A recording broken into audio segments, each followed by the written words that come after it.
Hi everyone, welcome back to our channel Suni mini world. అందరూ ఎలా ఉన్నారు? నేను చాలా బాగున్నాను. అండ్ ఈ రోజు అయితే నేను మీకు ఒక రెసిపీ చూపిద్దాం అనుకుంటున్నాను. అదే చికెన్ నాచోస్ అనమాట.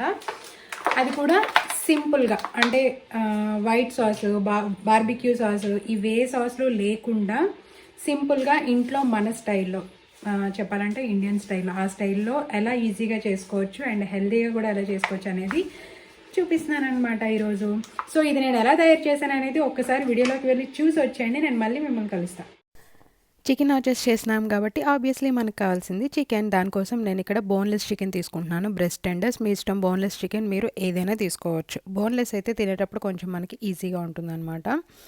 సో వాటిని ఒకసారి వాష్ చేసుకొని, మరీ స్మాల్ కాదు, మరీ బిగ్ కాదు, కొంచెం మీడియం సైజులో కట్ చేసుకుంటున్నాను వాటన్నిటినీ కూడా. అండ్ అవన్నీ కట్ చేసుకున్న తర్వాత దానిలోకి మీ టేస్ట్కి తగ్గట్టు కొంచెం సాల్ట్ యాడ్ చేసుకోండి. అండ్ దాని తర్వాత రెడ్ చిల్లీ పౌడర్ యాడ్ చేసుకోండి, మీ టేస్ట్కి తగ్గట్టు, మీ స్పైస్కి తగ్గట్టు. అండ్ దాని తర్వాత కొంచెం జీరా పౌడర్ అండ్ హాఫ్ స్పూన్ ధనియా పౌడర్, హాఫ్ స్పూన్స్ జీరా పౌడర్, ధనియా పౌడర్ యాడ్ చేసుకోండి. అండ్ దాని తర్వాత 1 spoon ginger garlic paste add చేసుకోండి. అండ్ హాఫ్ కొంచెం టర్మరిక్, పసుపు.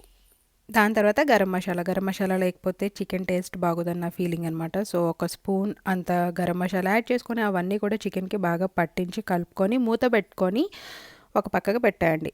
వీలైతే 5 to 6 అవర్స్ వదిలేయండి ఫ్రిడ్జ్లో. లేదు అనుకుంటే మీకు అంత టైం లేకపోతే 1 అవర్ వదిలేయండి. అండ్ దాని తర్వాత ఈ బీన్స్ యాక్చువల్గా రాజ్మాలో ఉంటాయి కానీ రాజ్మా కాదు. సో ఈ బీన్స్ నేను విన్కోలో తీసుకున్నాను. వాటిని 1 కప్ వాష్ చేసుకొని సోక్ చేసుకున్నాను. అట్లీస్ట్ అవి 5-6 అవర్స్ సోక్ అయితే మనకి బాగా కుక్ అవుతాయి. సో 5-6 అవర్స్ అయిన తర్వాత కుక్కర్లో ఇలా జస్ట్ 1 కప్ వాటర్ వేసుకొని బాయిల్ చేసుకోండి. ఒక 3-4 విజిల్స్ పెట్టుకుంటే మనకి సాఫ్ట్గా వస్తాయి. సాఫ్ట్గా రావాలి, అలా అయితేనే మనకి నాచోస్లో తినడానికి బాగుంటుంది. ఇలా అనమాట. వీలైతే ఇలా పేస్ట్ లాగా కూడా చేసుకోవచ్చు. అండ్ దాని తర్వాత నేనైతే ఒక 4-5 అవర్స్ వదిలేసాను చికెన్ని. సో స్టవ్ మీద ఒక నాన్ స్టిక్ ప్యాన్ పెట్టుకొని కొంచెం ఆయిల్ యాడ్ చేసుకొని మనం ఏదైతే మ్యారినేట్ చేసి పెట్టుకున్నామో ఆ చికెన్ని యాడ్ చేసుకుంటున్నాను. సో అలా ఈవెన్గా స్ప్రెడ్ చేసుకోండి. ప్యాన్ అంతా కూడా స్ప్రెడ్ చేసుకొని మూత పెట్టుకొని అది బాయిల్ అవ్వనివ్వండి. సో అలా ఫ్రై అయిన తర్వాత కొంతసేపటికి ఇలా రెడ్ హాట్ సాస్ ఉంటుంది కదా, ఇది వేసే లోపు ఇది వేసుకున్నాను యాక్చువల్గా. దీనికంటే ముందు నేను red bell pepper, green bell pepper కూడా యాడ్ చేసుకున్నాను. ఆనియన్స్ కూడా యాడ్ చేసుకున్నాను. బట్ అవి షూట్ చేయలేదు. క్లిప్ మిస్ అవ్వడం కాదు, అసలు షూటే చేయలేదన్నమాట. కొంచెం బిజీగా ఉండి. అదేంటో కూడా మీకు వీడియో ఎండింగ్లో చూపిస్తాను. సో రెడ్ హాట్ సాస్ వేసుకున్న తర్వాత ఒక 2-3 మినిట్స్ కుక్ అయ్యాక స్టవ్ ఆఫ్ చేసుకోండి. అండ్ ఇంకొక సైడు ఇంకొక ప్యాన్ పెట్టుకొని మనం బాయిల్ చేసి పెట్టుకున్న బీన్స్ ఉన్నాయి కదా, రాజ్మా బీన్స్. సో దానిని, ఆ పేస్ట్ని కొంచెం ఆయిల్ వేసి దాన్ని యాడ్ చేసుకోవాలి ఆయిల్లో. యాడ్ చేసుకున్న తర్వాత మీ టేస్ట్కి సరిపడా salt and red chilli powder, ఎందుకంటే చప్పగా ఉంటుంది కదా, అందుకని కొంచెం సాల్ట్, రెడ్ చిల్లీ పౌడర్ వేసుకుంటే మనకి తినేటప్పుడు ఈజీగా ఉంటుంది. సో కొంచెంసేపు ఫ్రై అయిన తర్వాత 1 కప్పు వాటర్ వేసుకొని బాయిల్ అవ్వనివ్వండి. సిమ్లోనే బాయిల్ అవ్వనివ్వండి. సో అది బాయిల్ అయిన తర్వాత స్టవ్ ఆఫ్ చేసేసుకోండి. మనకి ఇలా కొంచెం గ్రేవీ లాగా రావాలి. అండ్ ఇంకొక వైపు నేను మనకి జలపెన పెప్పర్స్ ఉంటాయి కదా, సో దానిని ఒకటి తీసుకొని స్లైసెస్ లాగా రౌండ్గా కట్ చేసుకొని ఒక బౌల్లో పెట్టుకొని అది పక్కన పెట్టండి. అండ్ ఇంకొక వైపు 2 ఆవకాడోస్ కూడా కావాలి మనకి ఈ నాచోస్ ప్రిపేర్ చేసుకోవడం కోసం. 2 ఆవకాడోస్ కూడా తీసుకున్నాను, అది కూడా పక్కన పెట్టండి. అండ్ ఇప్పుడైతే నేను అల్యూమినియం ఫాయిల్ ట్రే తీసుకున్నాను.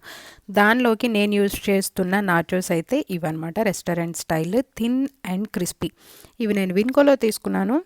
సో వాటిని ఒక లేయర్, ఆ ఫాయిల్ ఉంది కదా ఆ బౌల్లో వేసుకోండి. ఒక లేయర్ వేసిన తర్వాత మనం ప్రిపేర్ చేసిన చికెన్ ఏదైతే ఉందో దాన్ని వేసుకుంటున్నాను. సో అది ఒక లేయర్ కొంచెం వేసుకున్నాను. అది వేసుకున్న తర్వాత మనం రాజ్మా బీన్స్ పేస్ట్ చేసుకున్నాం కదా గ్రేవీ లాగా, సో దానిని కూడా ఒక లేయర్ అలా దాని చుట్టూ, చికెన్ చుట్టూ కూడా వేసుకోండి. మనకి ఏంటంటే తినేటప్పుడు అన్నీ ఈవెన్గా వస్తాయన్నమాట. మరి చికెన్ మీద వేసేయకండి, చికెన్ పక్క నుంచి అలా వేసుకోండి. దాని మీద నేను మజరెల్లా చీజ్ ఉంటుంది కదా క్యూబ్ని, దాన్ని గ్రేట్ చేసుకొని పెట్టుకున్నాను. సో ఆ గ్రేటెడ్ వేసుకుంటున్నాను అనమాట. మజరెల్లా చీజ్ యూస్ చేస్తాను నేను. అండ్ అది అయిపోయిన తర్వాత మళ్ళీ ఇంకొక రౌండ్ నేను నాచోస్ చిప్స్ ఉన్నాయి కదా వాటిని చుట్టూ అలా పెట్టుకుంటున్నాను. అంటే దాని మీద వేసేయట్లేదు, మీద వేస్తే బాగోదు. ఎప్పుడు ఈ కర్రీ, ఈ పేస్ట్ అనేది సెంటర్లో ఉంటేనే బాగుంటుందన్నమాట. సో దాని చుట్టూ ఇలా 1 by 1 నేను సెట్ చేసుకుంటున్నాను చిప్స్ని. సో దాని మీద మనం కట్ చేసి పెట్టుకున్న జలపెన పెప్పర్ ఉంది కదా, ఆ పీసెస్ని హాఫ్ యాడ్ చేసుకున్నాను. అండ్ దాని మీద మళ్ళీ ఇంకొక లేయర్ చికెన్ కర్రీ ఏదైతే రిమైనింగ్ ఉందో అది వేసుకుంటున్నాను. అండ్ దాని మీద మళ్ళీ ఈ రాజ్మా బీన్స్ పేస్ట్ ఏదైతే ఉందో అది కూడా యాడ్ చేసుకుంటున్నాను. అదైతే చికెన్ మీద వేయట్లేదు, మీరు చూసినట్లయితే చికెన్ చుట్టూ వేస్తున్నాను అనమాట రౌండ్గా. అది వేసిన తర్వాత రిమైనింగ్ ఏదైతే జలపిన పెప్పర్ ఉందో అవి మళ్ళీ వేసేసాను. అండ్ దాని మీద ఇప్పుడు మనం చీజ్ యాడ్ చేసుకోవాలి. మీ ఇష్టం, మీరు కావాలనుకుంటే మెక్సికన్ చీజ్ కూడా యాడ్ చేసుకోవచ్చు, బట్ మాకు మజ్రెల్లా చీజే బాగుంటుంది అనిపిస్తుంది. అదంతా వేసేసిన తర్వాత ఇప్పుడు బేక్లో 350 డిగ్రీలో ప్రీహీట్ చేసుకోండి ఓవెన్ని. సో ప్రీహీట్ అయిన తర్వాత ఈ ట్రేతో పాటు ఓవెన్లో పెట్టేయండి. 10 to 15 మినిట్స్ మీరు అలా వదిలేస్తే మనకి ఈ చీజ్ అంతా మెల్ట్ అవుతుంది. అది మెల్ట్ అయ్యే లోపు ఆవకాడో చూపించాను కదా ఇందాక 2, సో వాటిని కట్ చేసుకొని మనం ఆ పేస్ట్ని తీసుకోవాలన్నమాట ఒక బౌల్లోకి. సో నేనైతే 2 అవకాడోస్ తీసుకున్నాను మా ఫ్యామిలీ కోసం. అవకాడో హెల్త్కి కూడా చాలా మంచిది కదా, ఇది గుడ్ ఫ్యాట్ ఇస్తుంది అనమాట. డైలీ వీలైతే ఒకటి తినడానికి ట్రై చేయండి. అలా పేస్ట్ చేసుకొని ఒక బౌల్లోకి తీసుకున్నాను. అండ్ వైట్ సాస్ యూస్ చేయకుండా మేము వైట్ సాస్ యూస్ చేయము, దాని బదులు నేను కర్డ్ని యూస్ చేస్తున్నాను అనమాట ఇక్కడ. మీరు కావాలనుకుంటే వైట్ సాస్ కూడా యూస్ చేసుకోవచ్చు. అండ్ 15 మినిట్స్ తర్వాత నేను ఓవెన్ ఆఫ్ చేసుకున్నాను, బయటికి తీసాను అనమాట. నాచోస్ చూసారా, చికెన్ చీజ్ బాగా మెల్ట్ అయ్యి అండ్ కుక్ బాగా అయ్యిందనమాట. దాని మీద మనం ప్రిపేర్ చేసుకున్న ఆవకాడో పేస్ట్ వేసుకున్నాను. అండ్ దాని మీద వైట్ సాస్ బదులుగా నేను కర్డ్ యాడ్ చేసుకున్నాను. మీరు కావాలి అనుకుంటే, మా పిల్లలు తినరు కాబట్టి నేను యాడ్ చేయలేదు, ఆవకాడో పేస్ట్లో కొంచెం లెమన్, కొంచెం సాల్ట్, కొంచెం ఆనియన్ యాడ్ చేసుకుంటే చాలా బాగుంటుంది. సో ఇదనమాట, మనం ఎప్పుడూ రేర్గా చేస్తాం కాబట్టి దానికోసం బార్బిక్యూ సాస్లు, ఈ వైట్ సాస్లు కొనుక్కునే బదులు ఇలా ఇంట్లో ఉన్న వాటితో ఈజీగా తయారు చేసుకొని చూడండి. ఒకవేళ మీరు ట్రై చేస్తే తప్పకుండా నాతో కామెంట్ బాక్స్లో షేర్ చేసుకోండి.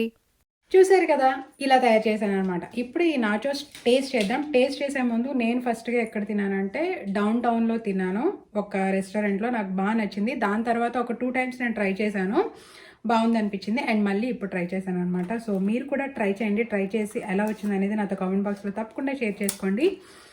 ఇప్పుడు నేను టేస్ట్ చేస్తున్నాను అనమాట. Avocado and curd and chicken. ఈ నాచోస్ని ఈ సాల్సాతో, యాక్చువల్గా టాకో సాస్ అనే ఒకటి ఉంటుంది, అది కూడా బాగానే ఉంటుంది. అండ్ ఇది కూడా బాగానే ఉంటుంది. ఇదైతే మేము ఫస్ట్ టైం ట్రై చేయడం, ఇది కూడా బాగానే ఉంది. సో ఇది సాల్సా కెసైరా అంట, మీడియం స్పైస్. ఎక్కువ స్పైసీ ఉంటుంది, నార్మల్ ఉంటుంది, ఇది మీడియం అనమాట. సో దీంతో ఈ నాచోస్ని తింటే చాలా బాగుంటుంది.